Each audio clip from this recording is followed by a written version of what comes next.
বান্দা আল্লাহর কাছে চাইবে, কোন শব্দে চাইবে তাও বলবা রব্বানা হাবলানা মিন আজওয়াজিনা ওয়া যুররিয়াতিনা কুররাতা আয়ুনি ওয়াজআলনা লিল মুত্তাকিনা ইমামা। শব্দ শিখায় দেয়, বলো ওগো আমার প্রতিপালক, আপনি আমাকে আমার বিবি আমার যুররিয়াত থেকে এমন সন্তান দান করেন যেই সন্তানটা আমার চক্ষুকে শীতল করে দিবে, আর যেই সন্তান মুত্তাকি নেককারদের সর্দার হবে। আল্লাহু আকবার বলেন। শিখায় দিল আল্লাহ তাআলা কি সন্তান চাইবে। কারণ দুনিয়ার মাটির উপরে সন্তান দুই প্রকার। কিছু সন্তান আছে পিতামাতার চোখের পানি ঝরায়, আর কিছু সন্তান আছে পিতামাতার চোখ শীতল করে দেয়। কিছু সন্তান আছে যাদের তাকায় দেখলে মা বাবা ব্যথিত হয়, তাদের চোখের পানি গড়ায় পড়ে যায়। আর এমন কিছু সন্তান আছে যাদের দেখলে দিল ঠান্ডা হয়ে যায়। আল্লাহ কয় এমন সন্তান চাইও যে সন্তান দেখলে তোমার চোখ জোড়াবে, চক্ষু শীতল হবে।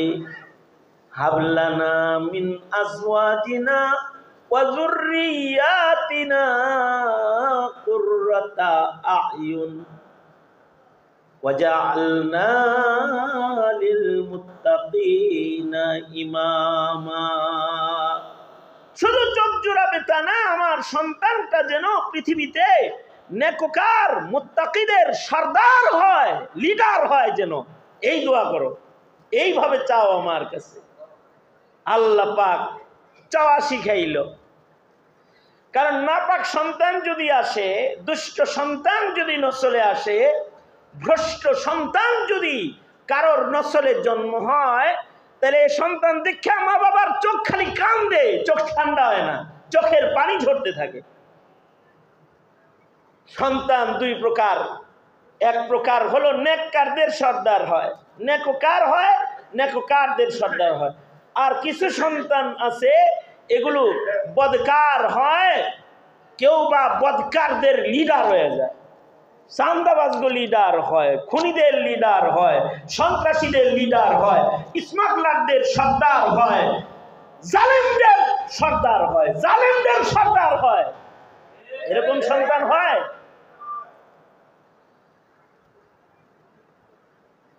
কিছু সন্তান আছে এগুলো পরিবারে আসলে পরিবার ধ্বংস হয়ে যায়।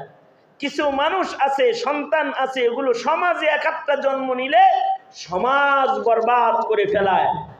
আর কিছু সন্তান আছে, মানুষ আছে যাদের একজন গোটা দেশ অশান্তির দাবানল জ্বালাইবার জন্য যথেষ্ট হয়ে যায়, যেমন শেখ হাসিনা।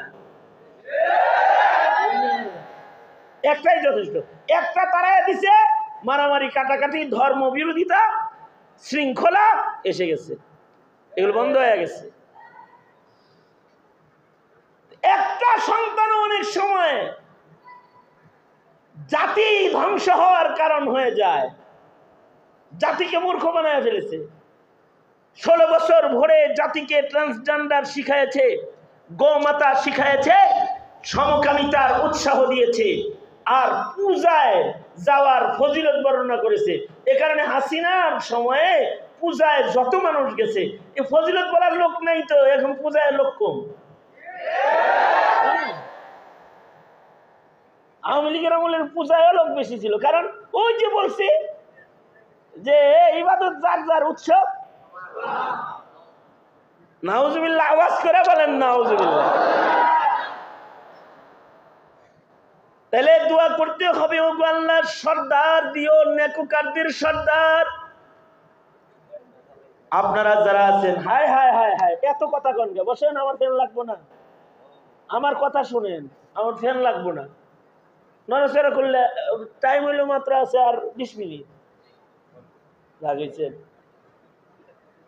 যারা যারা জবানওয়ালা কথা বলতে পারেন না, কারা কারা হাত তোলেন তো দেখি।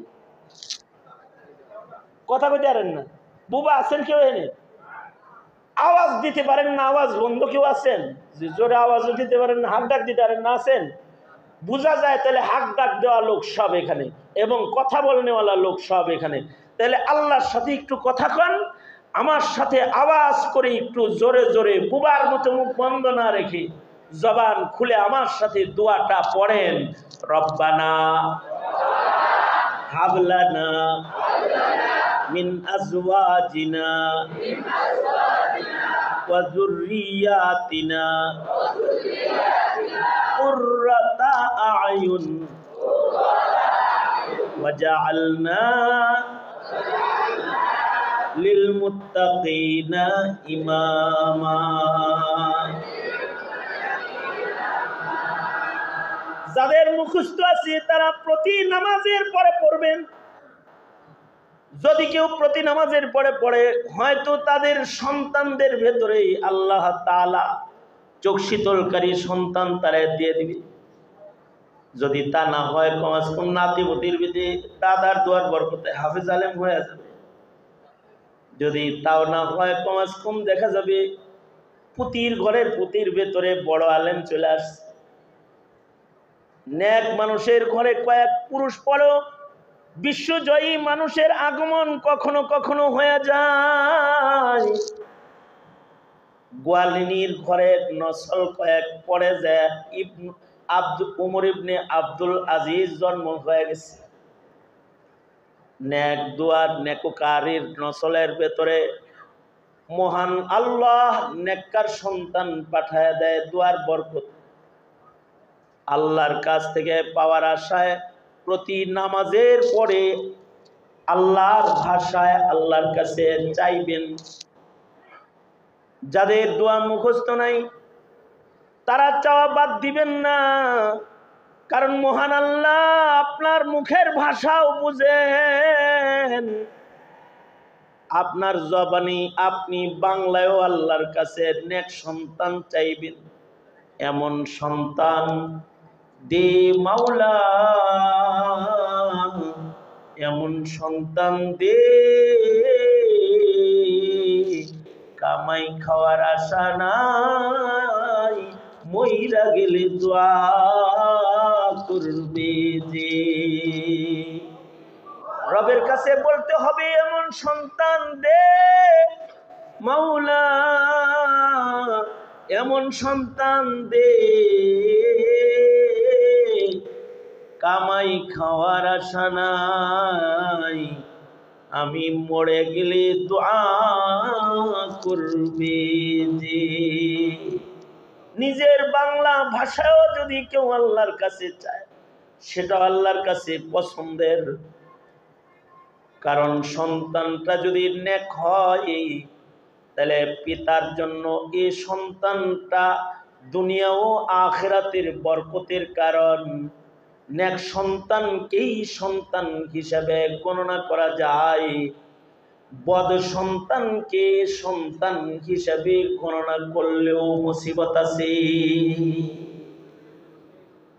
বদকার, বেঈমান, বেনামাজি, বদাখলাক এটারে ছেলে হিসাবে পরিচয় দিলেও মুসিবত আছে। কারণ এর দায় পিতামাতাকে নিতে হবে ময়দানে মাহশারে। আল্লাহ পাকের নির্দেশ হলো সন্তানগুলোকে দোজখে ফেলো না। কু আনফুসাকুম ওয়া আহলিকুম নারা আলা কুল্লুকুম রাইন ওয়া কুল্লুকুম মাসউলুন আন রাইয়াতিহি। নবী বলেন, তোমাদের কাছে সন্তান আছে, তোমরা কিন্তু রক্ষক, যার যার জায়গা থেকে দায়িত্ব সম্পর্কে তোমরা আল্লাহর আদালতে কিবরিয়াতে জিজ্ঞাসিত হবে। কিন্তু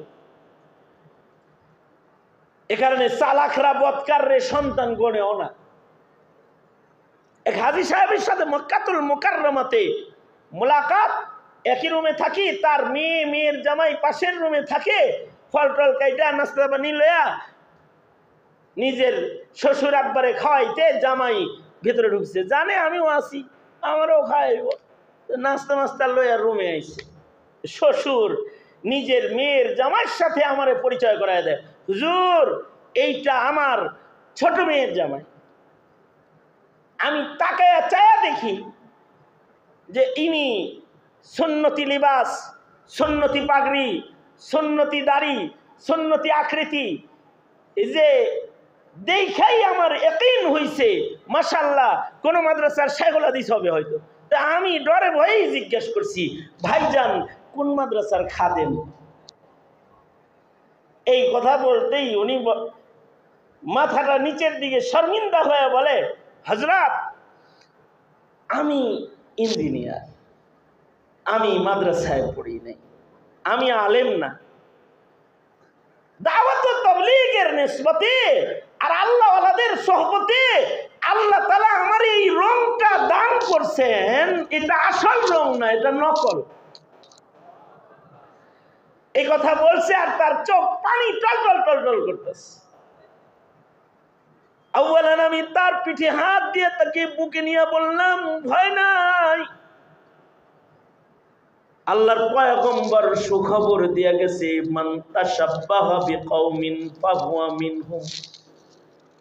দুনিয়ার মাটিতে যাদের সাদৃশ যাদের সাথে পাওয়া যাবে, ময়দানে মাহশারে মহান আল্লাহ তাদেরকে তাদের সাথে দাঁড় করাবে। এই আকৃতিটারও অনেক দাম হতে পারে। এই আকৃতির বরকতে আল্লাহ তাআলা নেককারদের দলে দাঁড় করায় হিসাব আসান করে দিবে। এইটারও একটা মূল্য আছে, দাম আছে। তো তার সাথে অনেক কথা। তো চাচারে বললাম, চাচা বললেন ছোট মেয়ের জামাই, তার মানে মেয়ে আরো আছে আপনার। কয় ছেলে কয় মেয়ে? চাচায় কয় 2 ছেলে 2 মেয়ে।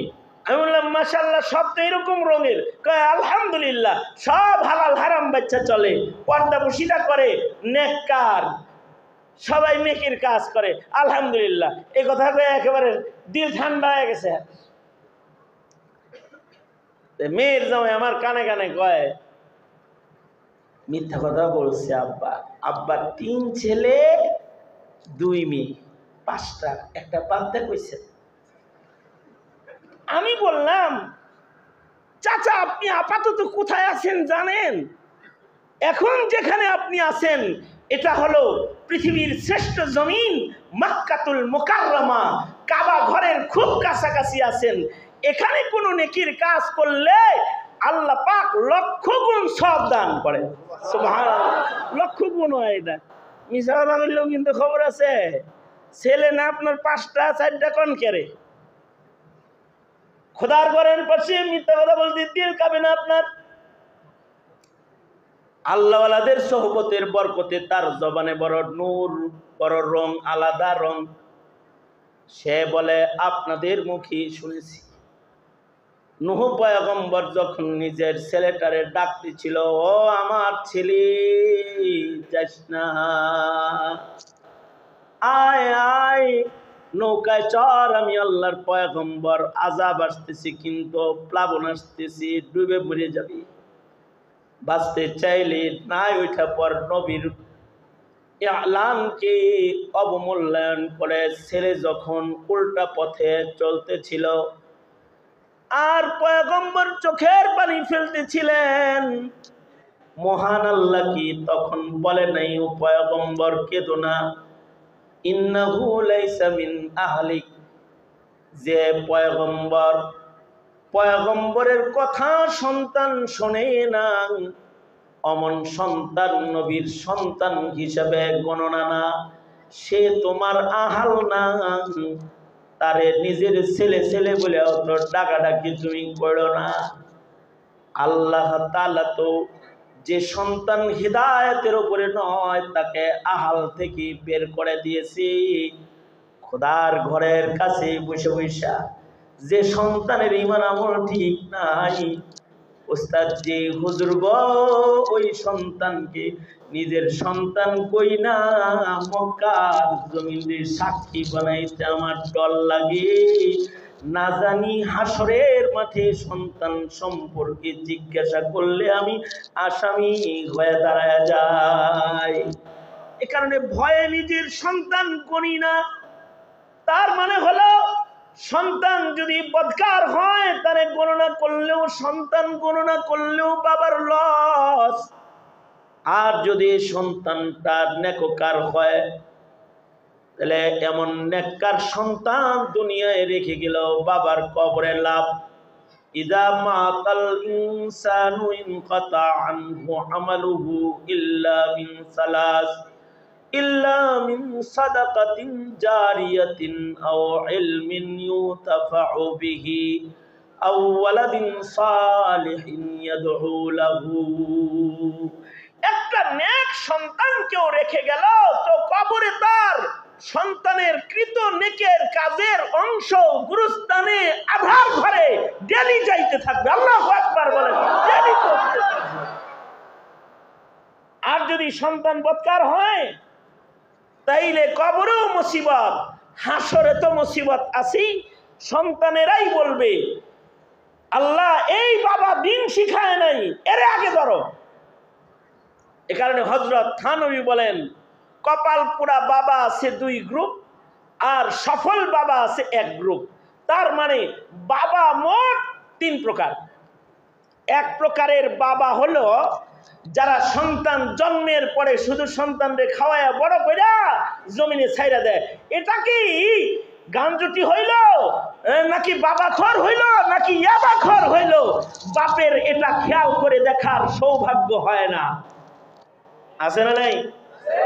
কথা কান আছে না নাই? এরা হলো সমাজের ও আল্লাহর কাছেও সর্বনিকৃষ্ট ধিকৃত পিতার গোষ্ঠী। আর আরেক প্রকারের নিকৃষ্ট পিতা হলো যারা সন্তানদেরকে শুধু ভরণ পোষণ লালন পালন করে না, শিক্ষাও দেয়, মগর শিক্ষাটা সুশিক্ষা দেয় না, তাদেরকে কুশিক্ষা দিয়ে দেয়। বহু সন্তান এমন আছে পিতা খ্রিস্টানদের স্কুলে ভর্তি করে খ্রিস্টান বানায় লাইছে। সন্তানকে বিদেশের ডিগ্রিধারী শিক্ষিত বানাইতে বিদেশ পাঠায় খ্রিস্টান বিয়া করাইছে। যেমন আমাদের সাবেক প্রধানমন্ত্রীও তাদের ভিতরে একজন। সন্তানকে শিক্ষিত বানাইছে কিন্তু হালাল হারামের তমিজ বুঝাইল না, জায়েজ না জায়েজ বুঝাইল না। শিক্ষিত বানালো কেউ সন্তানকে, সন্তানকে খাওয়াইছে, পড়াইছে, শিখাইছে কিন্তু সুশিক্ষা শিখায় নাই, তাকে কুশিক্ষা শিখাইছে। এমন শিক্ষিত সন্তানগুলাও সমাজের ও পিতামাতা ও দেশের কারোর জন্য উপকারী হয় না। এগুলো শিক্ষিত হওয়ার পরেও এগুলোই হয় সমাজের শিক্ষিত শয়তান, শিক্ষিত চোর, শিক্ষিত ডাকাত, শিক্ষিত শিক্ষিত জালেম, শিক্ষিত মুনাফিক, শিক্ষিত বেঈমান, শিক্ষিত বেঈমান এগুলো। আর সফল পিতা হলো তারা যারা তাদের সন্তানকে জায়েজ না জায়েজ শিখায়, ভালো মন্দ শিখায়, মা বাবার খেদমত শিখায়, জনতার খেদমত শিখায়, মুআমালাত শিখায়, মুআশারাত শিখায়।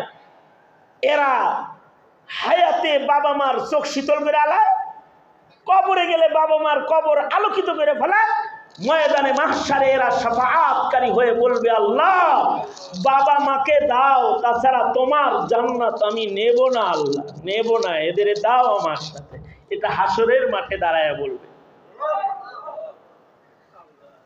এই কথাটা আপনাদেরকে বুঝাইতে ছোট্ট 2 মিনিটের একটি বর্ণনা পত্রিকার ভাষা আপনাদের মাঝে পেশ করে আমি আমার আলোচনা শেষ করব। সৌদি আরবের রিয়াদ শহরে একটা দৈনিক পত্রিকা বের হয়। পত্রিকাটার নাম হলো আর রিয়াদ। পত্রিকাটার নাম কি? আর রিয়াদ পত্রিকা। এই আর রিয়াদ পত্রিকায় একবার এক সাক্ষাৎকার এসেছে, বিচারপতির সাক্ষাৎকার। এই পত্রিকার বিচারপতির সাক্ষাৎকার পড়ে গোটা সৌদি আরব কেঁদেছে। বিচারপতি সাক্ষাৎকার দিয়েছে, গতকালকে আমাকে একটা বিচার বড় কাঁদাইছে। কেমন বিচার? যে বড় ভাই ছোট ভাই ঝগড়া লাগছে, ছোট ভাই বড় ভাইয়ের নামে আদালতে মামলা দিছে। আমাদের দেশের ছোট ভাইরা বড় ভাইদের নামে মামলা দিলে মামলা দেয়। মহামান্য আদালত আমার বড় ভাই ঘুমের বড়ি খাওয়া আমার বাবা মার টিপ লয়া জমিন লেগেছে। মহামান্য আদালত আমার বড় ভাই আমার সম্পদ দখল করছে, আমাকে ধোকা দিছে, এইগুলা হয় ছোট ভাই আর বড় ভাইয়ের মামলা। কিন্তু বিচারপতি বলে, আমার কাছে গতকাল একটা মামলা এসেছে, যে মামলা ছোট ভাই করেছে বড় ভাইয়ের নামে। ছোট ভাইয়ের দাবি হলো, বড় ভাই 20 বছর মার খেদমত করেছে, আমার খেদমত করেছে, আমি আজ কামাই রুজি শিখেছি, বড় চাকরি, বড় গাড়ি, বড় বাড়ি আমার হয়েছে, আমার বাপ নাই, শুধু মার সম্পদটা আছে। এই মায়ের কোনো সম্পদ নাই, শুধুই মাত্র একটা স্বর্ণের আংটি আছে। সম্পদের লোভে নিজের মাকে আমি চাই না আদালত। আমার বড় ভাই আমার মার পেশাব পায়খানা পরিষ্কার করার সুযোগ আমাকে দেয় না, সে একা একাই মার খেদমত করে, আর আল্লাহর জান্নাতটা একা একা লয়ে লইতেছি। আদালতের কাছে আমি চাই, আমার মায়ের পায়ের নিচে মহান আল্লাহ আমার জান্নাতটা রাখছে। আল জান্নাতু তাহতা আকদামিল উম্মাহাত, আমার জান্নাত আমার মার পায়ের নিচে আছে। সুতরাং আমিও আমার মায়ের পদতলের জান্নাতটা চাই। আদালতের পক্ষ থেকে আমার মায়ের খেদমতের সুযোগ আমাকে দেওয়া হোক। আদালত বলে, আমি বড় ভাই এবং মা এবং ছোট ভাই সকলকে আদালতে হাজির করে বললাম, আপনি দেন না কেন? বড় ভাই বলে, ও ছোট মানুষ, খেদমত বুঝবে না, মার কষ্ট হবে। আর ছোট ভাই বলে, না আমি বুঝি, আমি পারি, আমাকে খেদমত করতে দিতে হবে, আমার অধিকার এটা। বিচারপতি বলে, কিং কর্তব্য বিমূঢ় হয়েছি, এই মারে কার ঘরে দিব? মাকে জিজ্ঞেস করলাম, মা আপনি যার কাছে যাইতে চান তার কাছে আপনাকে দিয়ে দিই। মা একবার বড় ভাইয়ের দিকে তাকায়, একবার ছোট ভাই ছোট ছেলের দিকে তাকাই।